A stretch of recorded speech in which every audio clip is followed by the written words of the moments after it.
தேமுதிக பொதுச் செயலர் பிரேமலதா விஜயகாந்த் அவர்கள் நம்மோடு இணைப்பில் இணைந்திருக்கிறார். அவரிடம் பேசலாம். நாம் இணைப்பில் வந்தமைக்கு நன்றி. இப்போ எதிர்க்கட்சி தலைவர் மீது 9 பிரிவுகளில் வழக்கு பதிவு செய்யப்பட்டு கைது செய்யப்பட்டு தஞ்சாவூர் அழைத்து செல்லப்படுகிறார். இந்த கைதை நீங்க எப்படி பாக்குறீங்க? வணக்கங்க.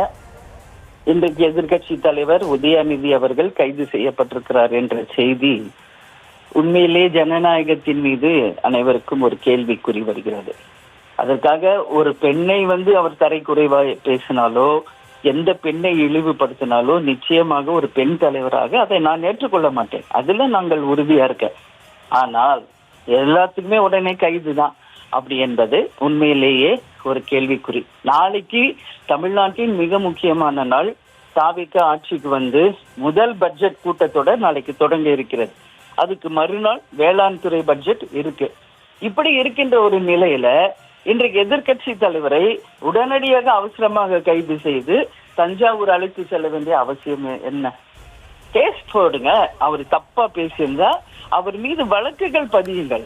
அந்த வழக்கின் மீது நீங்க ஆக்ஷன் எடுங்க. அதுக்கு அவர் கோர்ட்ல பதில் சொல்லட்டும்.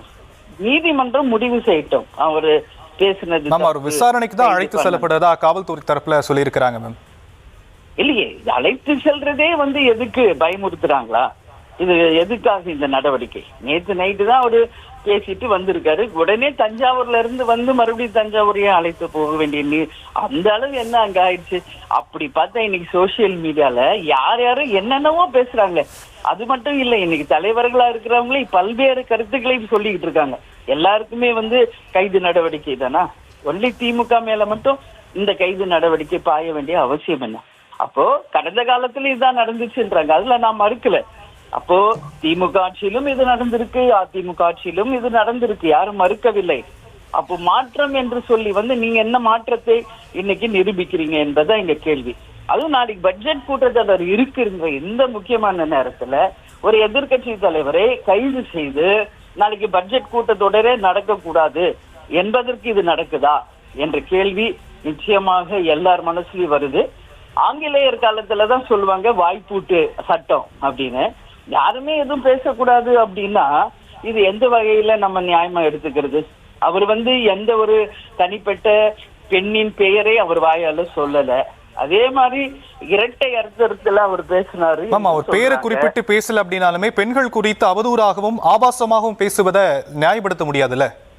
இல்ல, நியாயப்படுத்தவே முடியாது. உறுதியாக நியாயப்படுத்த முடியாது. அது 100% தப்பு. பட் அவர் சொல்றது நான் சொல்லாததை சொன்னதாக போய் பிரச்சாரம் பண்றாங்க என்று அவர் தரப்பு சொல்றாரு. நம்ம என்ன சொல்றோம்? எந்த ஒரு குறிப்பிட்ட பெயரையும் சொல்லாமல் எந்த விதமான ஒரு உறுதியான பதிலையும் சொல்லாத போது இந்த அளவு உடனடியாக கைது நடவடிக்கையில இறங்க வேண்டிய அவசியம் என்ன? இப்ப பட்ஜெட் கூட்டத்தொடர் எல்லாம் முடிஞ்சு ஒரு வழக்கு போடுங்க. அவர் கோர்ட்ல சொல்லட்டும். அதுக்கப்புறம் கூட நம்ம சட்ட ரீதியா முடிவு எடுக்கலாம். ஆனா உடனே நைட்டு தான் முடிச்சுட்டு வந்திருக்காரு. உடனே இங்க ஒரு தஞ்சாவூர் கூட்டு போய் பண்ணுவது அவரை பயமுறுத்தும் நோக்கமா, இல்லை நாளை பட்ஜெட் கூட்டத்தொடர் நடக்கக்கூடாது என்பதற்காகவா என்ற கேள்வி ஒட்டுமொத்த தமிழக மக்களின் மனசுல இருந்திருச்சிருக்கு. ஏன்னா இது தமிழ்நாடு இன்னைக்கு ஒரு பக்கம் மேகதாது பிரச்சனை, காவேரியில தண்ணீர் வரல, விவசாயிகள் மொத்த பேரும் இன்னைக்கு தண்ணி இல்லாம வறட்சியில இருக்காங்க. பல்வேறு துறையில் பல்வேறு பிரச்சனைகள் இருக்கும். இந்த காலகட்டத்தில் எல்லாரும் எதிர்பார்த்தது பட்ஜெட் கூட்டத்தொடர். அந்த பட்ஜெட்டில் அறிவிக்கணும் என்ன? விவசாயிகளுடைய கடன் முழுமையாக தள்ளப்படுகிறது. அது மட்டும் இல்லாம பெண்களுக்கான உரிமை தொகை, வேலை வாய்ப்பு, அவர் அறிவிச்ச பட்ஜெட், அவர் தேர்தல் வாக்குறுதியில சொன்ன அந்த எல்லாமே இன்னைக்கு பட்ஜெட்ல வருதா என்று மக்கள் அவங்க பிரச்சனை எவ்வளோ ப்ராப்ளம்ஸ்ல இருக்காங்க எதிர்பார்க்கும் போது இந்த நாளில் இப்படி ஒரு நிகழ்ச்சி நடந்து இதை டைவர்ட் பண்ற மாதிரி இருக்கிறது தான் எல்லாருக்கும் ஒரு கேள்விக்குறியை உருவாக்குது. நிச்சயமாக இது ஒரு ஆரோக்கியமான அரசியல் கிடையாது. இது ஒரு பழிவாங்கும் நடவடிக்கையா இல்லை பயமுறுத்தும் நடவடிக்கையா என்பதற்கு கேள்வி ஆளும் தரப்பு தான் பதில் சொல்லணும்.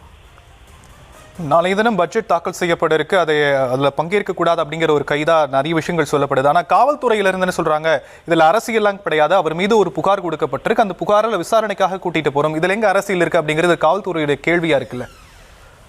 இருக்குங்க. அப்படி பார்த்தா அவதூறா பேசுற எல்லார் மேலயுமே உடனே வந்து கைது பண்ணிடுறாங்க. சொல்லுங்க, எத்தனை தரப்பட்ட மக்கள், எவ்வளோ தலைவர்கள் உட்பட இன்னைக்கு சோசியல் மீடியால கொஞ்சம் பாருங்க, என்னென்ன ஒரு கெட்ட வார்த்தைகள் யூஸ் பண்ண முடியும், அன்பார்லிமெண்டரி வேர்ட்ஸ் யூஸ் பண்ண முடியுமோ கீழ்த்தரமாக எவ்வளோ பேர் பேசிக்கிட்டு இருக்காங்க.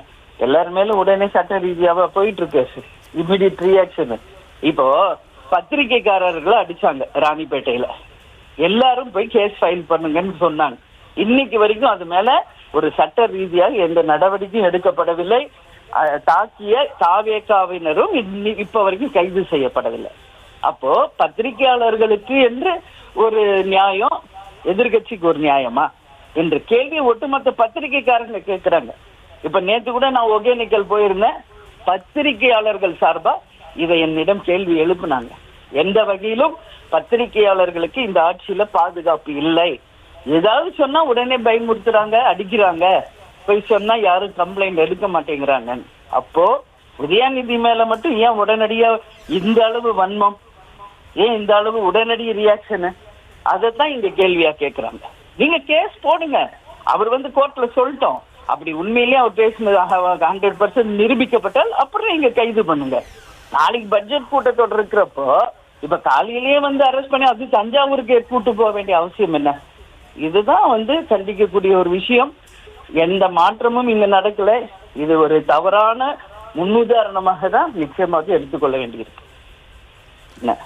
நன்றி மேம். இணைப்பில் வந்து உங்களுடைய கருத்துக்களை பகிர்ந்தமைக்கு நன்றி. தேங்க்யூ.